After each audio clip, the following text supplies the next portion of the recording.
Bonjour et bienvenue dans ce magazine Impatriation du mois d'avril 2018.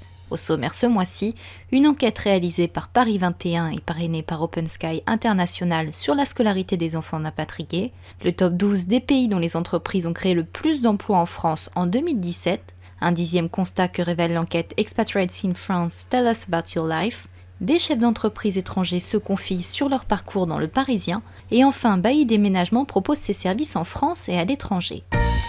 Le sujet de l'impatriation est votre fer de lance ?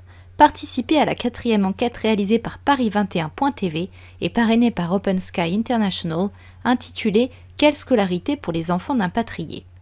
Celle-ci va nous permettre pour la 4e année de répondre aux interrogations liées à la scolarisation des enfants des impatriés résidant en France. Pour accéder au questionnaire, rendez-vous sur impatrié-scolarité.com.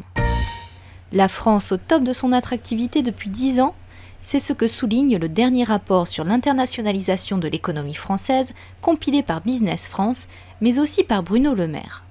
Lors d'une conférence de presse qui s'est tenue mardi 3 avril 2018, le ministre de l'économie a en effet précisé que le nombre d'investissements étrangers en France a progressé de 16% en 2017 par rapport à l'année précédente, atteignant son plus haut niveau depuis une décennie avec un total de 1298 projets d'investissement.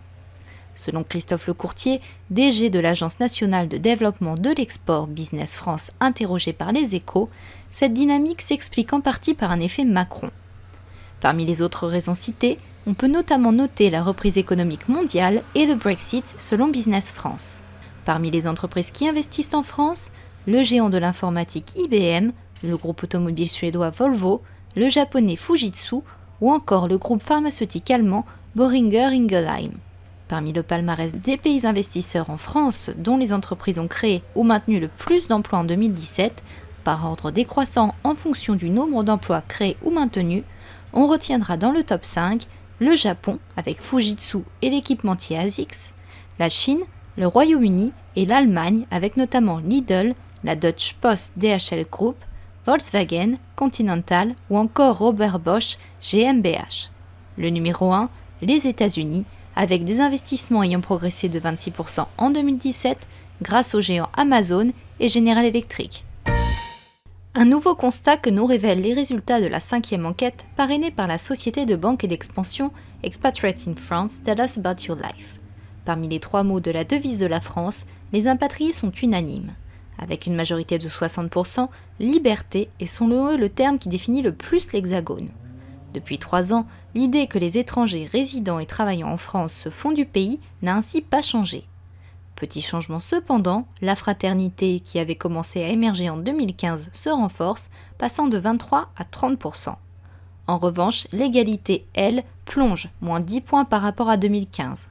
Un constat que visiblement les impatriés ne sont pas les seuls à dresser si l'on en juge par un article paru dans Le Monde le 5 décembre 2016 qui indique « La pauvreté et les inégalités ont encore augmenté en France en 2015, un Français sur 7 vit avec moins de 60% du revenu médian selon les dernières estimations de l'INSEE ».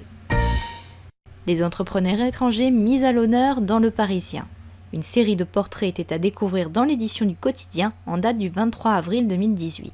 Le journal a ainsi retracé le parcours de Claire Schaffer, une jeune américaine originaire du Texas qui a co-créé une agence événementielle et un bar éphémère. Aujourd'hui à la tête de 2 entreprises françaises, Jiromela et Barapapa, qui génèrent 1 million d'euros de chiffre d'affaires, la jeune businesswoman s'est confiée sur les démarches nécessaires à l'obtention de son titre de séjour et la nécessité d'une simplification des procédures administratives. Horst Meyer, 50 ans, a quant à lui créé une micro-entreprise de conseil.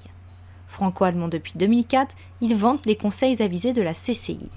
Pour Lynn Al-Masri, 36 ans, réfugiée syrienne, architecte de formation, qui est en train de monter sa société de visite touristique de Paris, le plus difficile, c'est de comprendre le système français, de bien saisir les termes, le fonctionnement de l'administration. Et d'ajouter « Pour nous, c'est difficile de décider de créer un projet parce que nous n'avons pas de revenus ni droit au chômage comme les Français. Du coup, beaucoup ont besoin de travailler très vite et ne peuvent pas attendre plusieurs mois ou années avant d'avoir leur entreprise. » Enfin, pour les entreprises ayant besoin des services de déménagement, sachez que Bailly Déménagement propose ses services en France et à l'international, Disposant de ses propres agences dans de nombreux pays étrangers, mais travaillant également en collaboration avec plus de 500 partenaires positionnés dans le monde entier. Du fret aérien, maritime, route, au service de relocation, en passant par le stockage, tout sera fait pour vous simplifier la vie. Pour un devis, déménagement-bailly.com. Merci de nous avoir suivis et rendez-vous le mois prochain.